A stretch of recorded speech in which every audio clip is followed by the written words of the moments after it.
अस्सलाम वालेकुम। क्या हाल है आप सबका। उम्मीद करता हूँ तमाम दोस्त ठीक होंगे, खैर खैरियत से होंगे और अपने घरों में और फैमिली के साथ होंगे।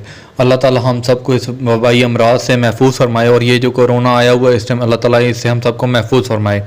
अभी अभी NCOC का इजलास हुआ है जिसमें उन्होंने बताया है कि तमाम टीचर्स जिनकी एज 18 से ज़्यादा है वो वैक्सीनेशन करवा सकते हैं और उनको रजिस्ट्रेशन करवाने की कोई ज़रूरत नहीं है। वो सिर्फ अपना ID कार्ड लेकर किसी भी सेंटर पे जाके ऑन द स्पॉट वो अपनी वैक्सीनेशन करवा सकते हैं। तो ये क्योंकि टीचर्स में वो फ्रंट लाइन वर्कर्स हैं और स्कूल तब तक नहीं खुल सकते जब तक टीचर्स की वैक्सीनेशन नहीं होगी और उसके बाद बच्चों की भी स्टार्ट कराई जाएगी। तो ये बहुत ही अच्छा इक़दाम है गवर्नमेंट का, हमें इसको सपोर्ट करना चाहिए। और बाकी भी लोग जिन्होंने वैक्सीनेशन नहीं करवाई अभी तक काइंडली करवा लें।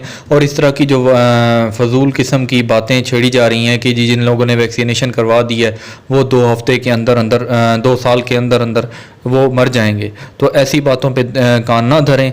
अल्लाह ताला खैर करेगा। जो लोग वैक्सीनेशन करवाएंगे उनमें क़ुव्वत मुदाफ़ियत ज़्यादा होगी कोरोना के हवाले से, और जो लोग वैक्सीनेशन नहीं करवाएंगे उनकी क़ुव्वत मुदाफ़ियत कम होगी।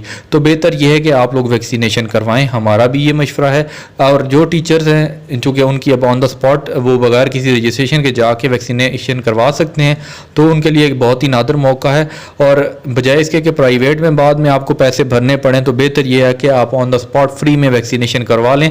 आपकी भी हिफाजत होगी, आपकी फैमिली की भी, चूँकि आप बाहर जाते हैं और वापस आके अपनी फैमिली के साथ टाइम गुजारना होता है, तो ये आप लोगों के लिए अपने के लिए फ़ायदा है।